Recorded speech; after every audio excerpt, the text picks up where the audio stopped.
Life has been very hard for everyone over the past year, but for film fans, it's been like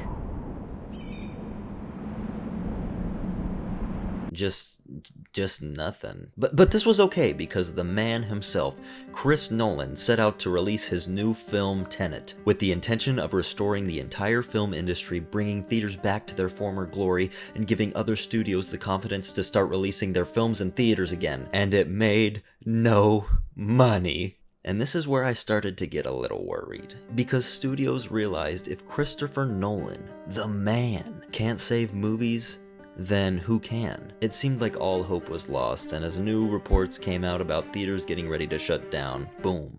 Out of nowhere, Godzilla vs. Kong makes over $100 million in one weekend at the international box office. And then boom, again, Godzilla vs. Kong, IMAX sold out. I legit could not believe it. When I started this channel, I mentioned how much I liked Godzilla. I made an entire discussion video dedicated to the guy, but I had no idea this film would do so well. Especially after the mediocre return of King of the Monsters. But, I mean, damn, Warner Brothers is on a roll now with the Snyder Cut and now Godzilla vs. Kong. We have lived in a Disney-dominated film industry for the past decade, and so it's great to see the underdog step in and light that spark to keep filmmaking alive. And I have to give props to Warner for learning from their mistakes with the last Godzilla entry. That movie was damn near 2.5 hours with some of the most boring generic human characters I've ever seen in any film. The exposition made me want to die. The monster fights were too short-lived to enjoy, and overall it just wasn't a very good film. Then Warner Bros. Said, "Oh, damn, what if we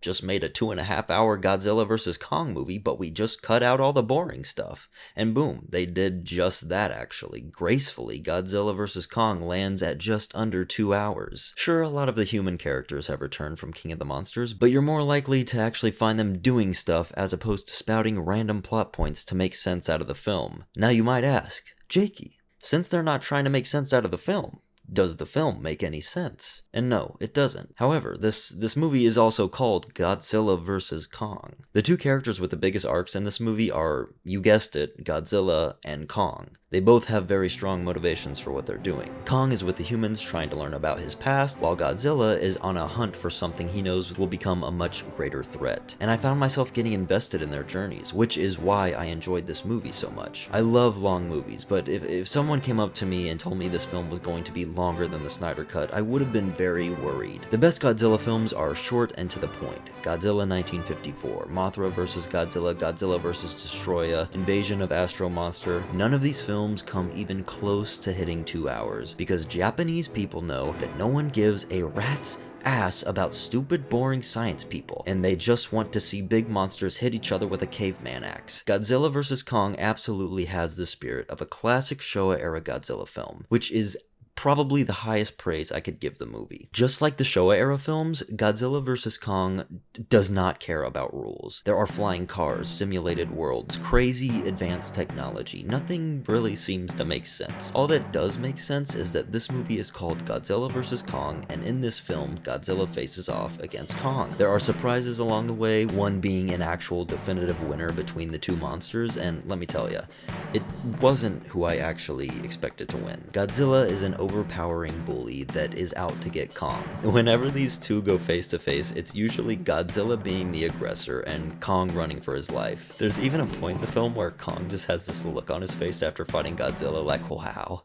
I am so out of my element right here. And despite myself being Team Godzilla, I found myself switching sides quite often. They really play the underdog card with Kong, and they play it well. Out of the two monsters, Kong shows the most emotion. It's easy to latch onto him because we see everything he's feeling written on his face. I guess if I had to wrap this up in a little bow, Godzilla vs. Kong is just a nice addition to the MonsterVerse. Are the humans all that interesting? No, but they're at least moving the story forward. Sometimes I'll watch a bad movie and think to myself that somewhere in that bad movie is a really good one. And I think the opposite about Godzilla vs. Kong. This is a really enjoyable film that had the potential to be a lot worse, but they stuck to what works best. So with all that in mind, I think Godzilla vs. Kong earns a nice 76%. Finally getting back into the swing of things. I'm hoping to upload a lot more, and I'm hoping YouTube will start pushing my videos a little bit more. I love what little audience I have, and I hope there's more of you out there. And if there is, then by all means, I would really appreciate a subscription. Seriously, it means the world. I'll check my phone and see that I got 1 sub, and I'm like, oh my god, like...